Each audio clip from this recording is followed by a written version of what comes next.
Following the cricket euphoria yesterday, it was yet another eventful day today as the Republican Nepal elected its third vice president.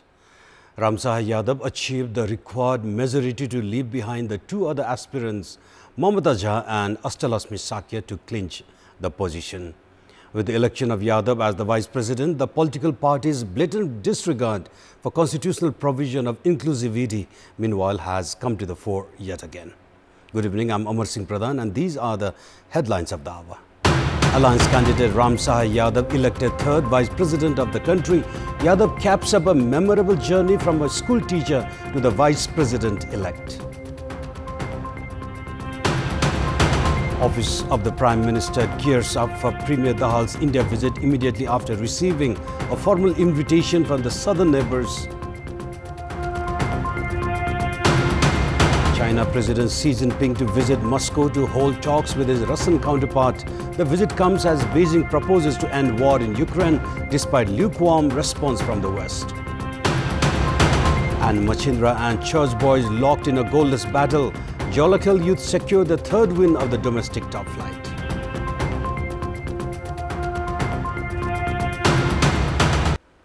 Ramsahar Yadav has been elected the third vice president of Republican Nepal and has received the certificate of his electoral win today.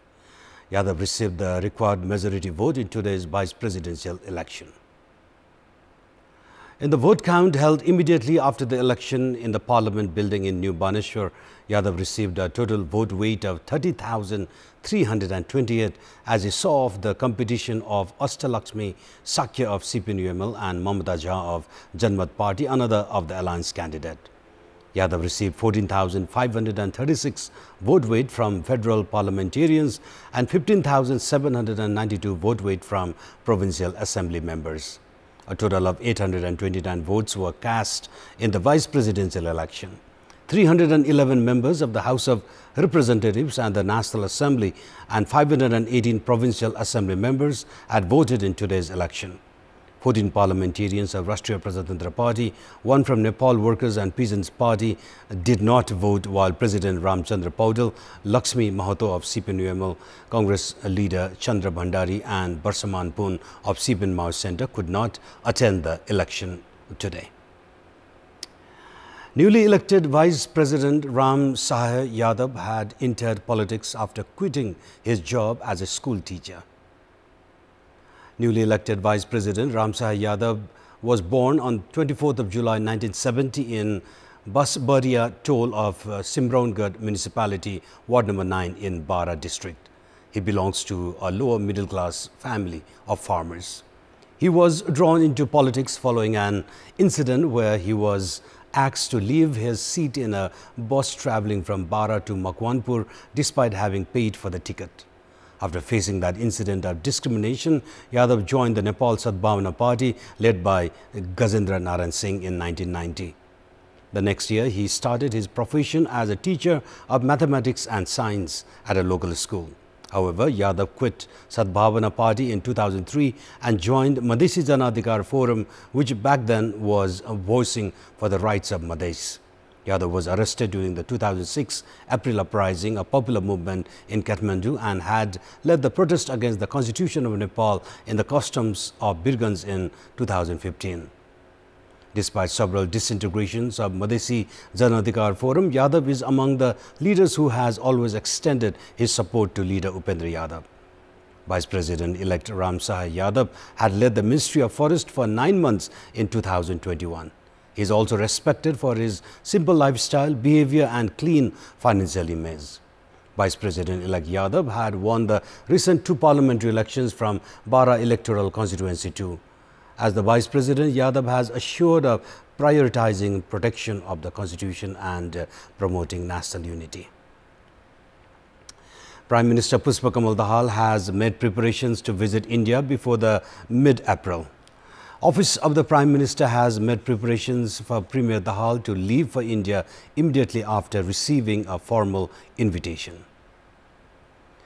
While congratulating Prime Minister Pushpa Kamal Dahal for his appointment as the Prime Minister, Indian Premier Narendra Modi had extended an invitation for India visit.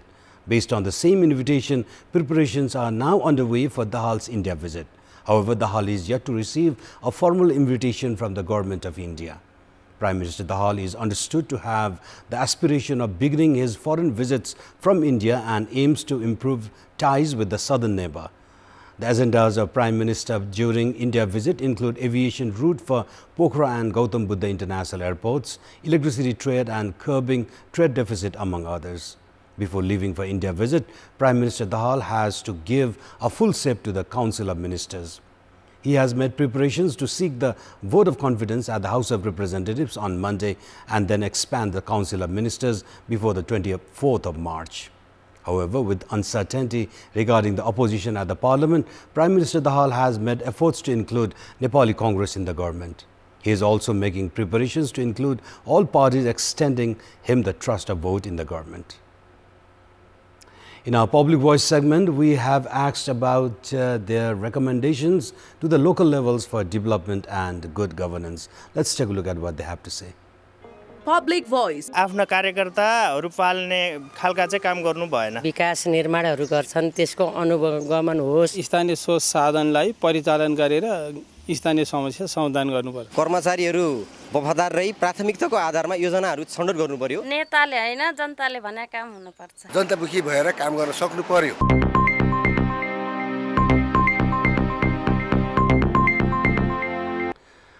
Qatar has been one of the most preferred destinations for Nepali migrant workers. Thousands of youths leave for the Gulf nation every year with hopes of earning a better living for themselves and their families. Our colleague Sarah Sapsanama Rai reports on Nepali nationals living in Doha, Qatar.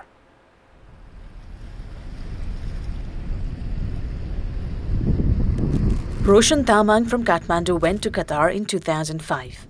Having found an ideal office work with a Korean company. The ultra-modern capital Doha is still his second home. He now has his own business here and is making a better living for himself and his family that live back in Nepal. He says the type of work that Nepalese are taking up has evolved in the past decade. Back in 2005, 90% of the Nepalese workers that came here were for the construction sector. Only 10% of the remaining were engineers, office boys, and for administrative support. Today, many Nepalese are here to do businesses of their own. Nepalese have made a good status in the country. Even as Roshan is happy with his own business, there are younger Nepali nationals who say they would rather choose to return to Nepal had the conditions been better.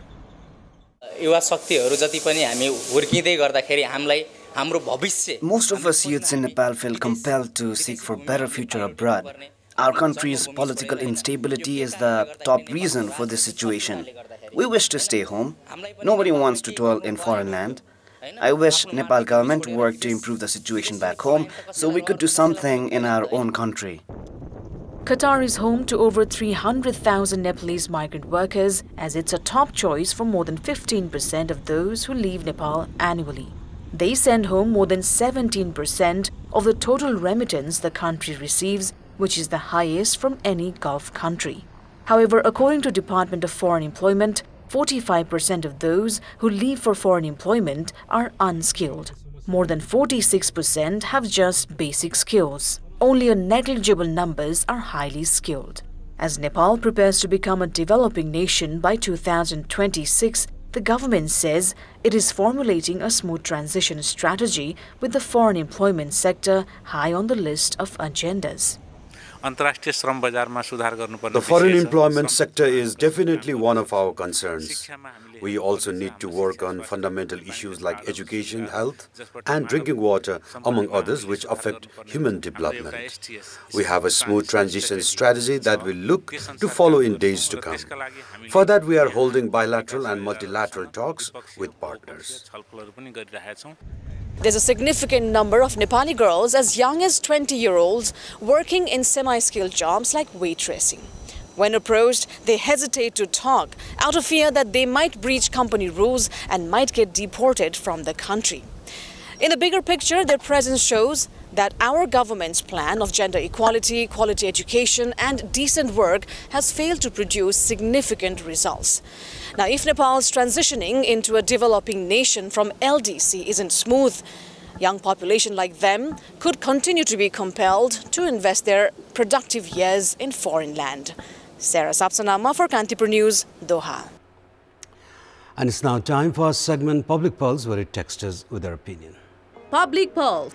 And yesterday we had asked you what should be done to lift the morale of businesses reeling under economic recession.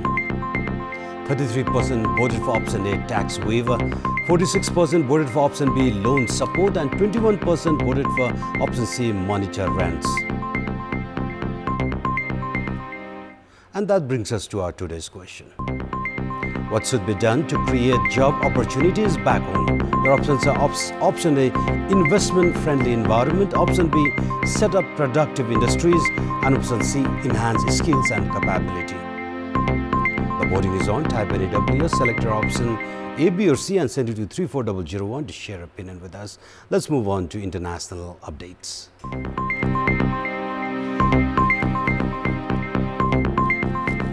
China's President Xi Jinping will travel to Moscow next week to hold talks with Russian President Vladimir Putin. This has been confirmed by the Chinese officials. The Kremlin said they would discuss a comprehensive partnership and strategic cooperation. The visit comes as Beijing, an ally of Russia, has offered proposals to end the war in Ukraine, which the West has given a lukewarm response. Western countries have warned Beijing against supplying Moscow with weapons. Beijing's foreign ministry said President Xi will be in Russia from 20th to 22nd March at the invitation of President Putin. A number of important bilateral documents are expected to be signed. In a message posted on Twitter on Friday, Ministry spokesperson Hua Chunying said it will be a trip for friendship and peace. She added that China would uphold an objective and fair position on the war in Ukraine and play a constructive role in promoting talks for peace. In February, Ukrainian President Vladimir Zelensky said he wanted to meet Xi Jinping to discuss Beijing's proposal. US media reported on Friday that Xi will speak virtually with Zelensky after his visit to Russia, but this is yet to be confirmed. China has thus far resisted Ukraine's lobbying for a meeting between Xi and Zelensky, even though Beijing confirmed on Friday that China's leader is to visit Moscow next week. Ukraine's foreign minister Dmytro Kuleba said his president was ready for a telephone conversation with Xi. Meanwhile, in a recent development just a few minutes ago, International Criminal Court has issued arrest warrant of Russian President Vladimir Putin. We'll be updating about this news, this development in our later bulletins. Sports news. Jolakal Youth Club have secured their third win at the Martyrs Memorial A Division League as they edged past 3-star 1-0 today. Jolakal scored the solitary goal of the match played at the Anfa complex in Saddabata in the 16th minute through Nkoto Mosabi. With 3 wins, 1 draw and a loss in 5 matches, Jolakal now have 10 points from 5 matches, while 3-star have 7 points from 5 matches. In another match played today, defending champions Machindra were held by Church Boys United for a goalless draw. 3 matches of the Game Week 5 are slated for tomorrow. Nepal Police play NRT at the Dasari Stadium. Friends go head-to-head against Army, while 8-time champions Manang Marsyangdi are up against Armed Police Force. And up next is weather update.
those were our latest headlines. Up next is News in Nepali. Good night.